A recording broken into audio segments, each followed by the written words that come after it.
dinala ang anak na si Summer sa napakasayang magical adventure ng Encanto dito sa New York. Ito nga ang pa-birthday ni LJ sa anak niya.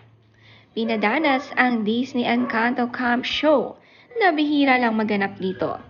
Sobrang saya ni Summer na enjoy din ng mag-ina ang mga mini rides with Summer.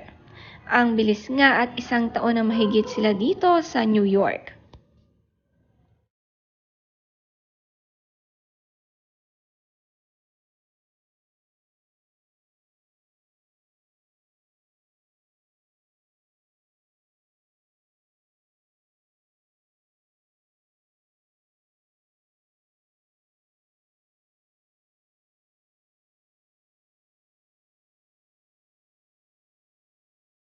Naka-outfit pa nga itong si Summer at feel ang pagka-Disney princess niya.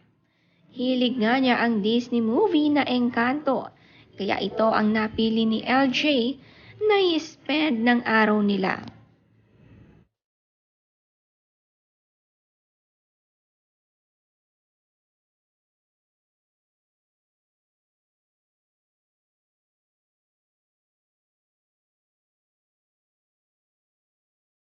Binati rin naman si Summer ng kanyang ama na si Paolo Contis. Sabi niya, "Happy birthday, my ganda. I miss you every day."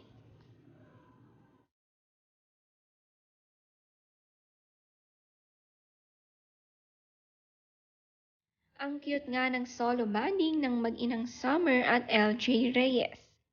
Sila nga lang ang mag-inang pumasok sa Disney Camp at in-enjoy ang girly activities dito.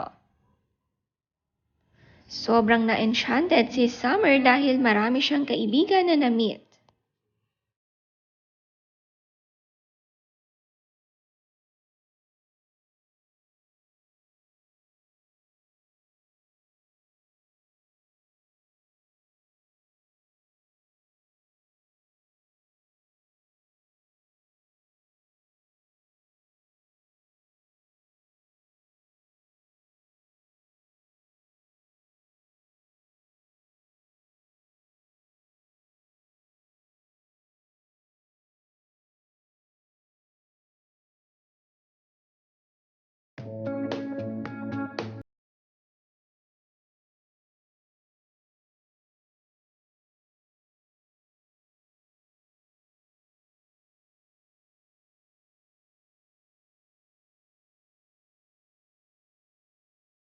May special event nga itong si LJ Reyes kaya naman siya'y nagpa-facial para look refresh naman sa kanyang bagong trabaho.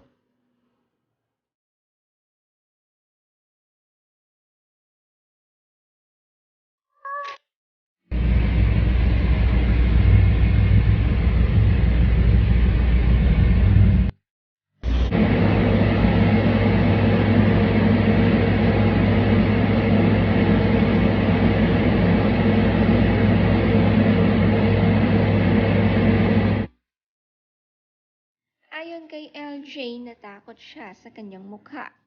Hindi kasi siya sanay na may ganito dito. Pero ang kanyang pinagawa ay may pagka-natural look pa rin at ito ang kanyang gusto.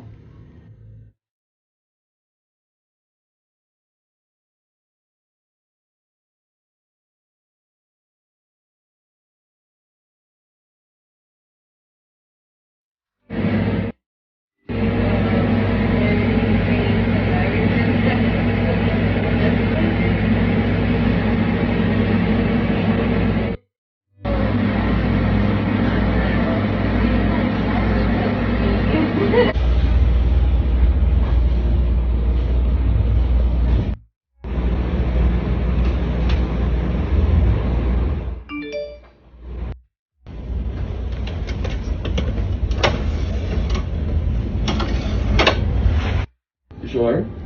Thank you.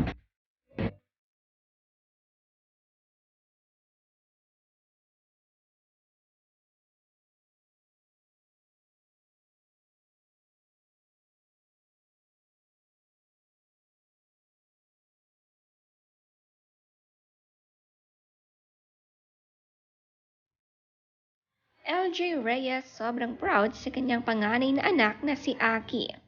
Sa pagsali nito sa running marathon, wagi nga ito at natapos ito. Isa nga lang ang masasabi ni LJ sa anak, kundi proud siya bilang ina ni Aki.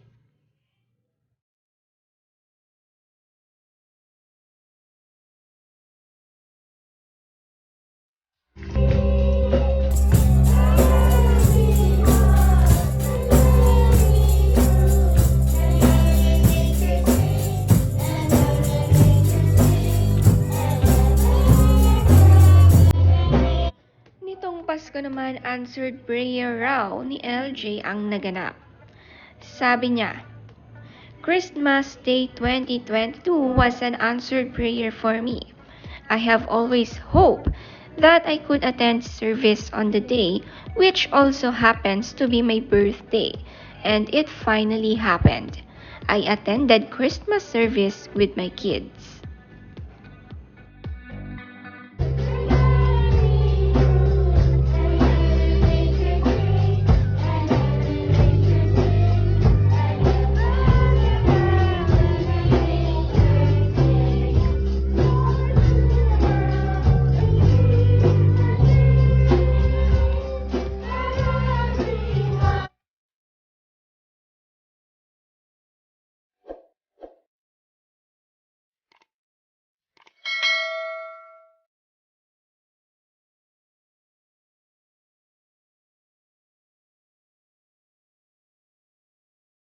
Nag-perform nga ang dalawang anak niya sa stage at matagal na nga niya itong pinapangarap.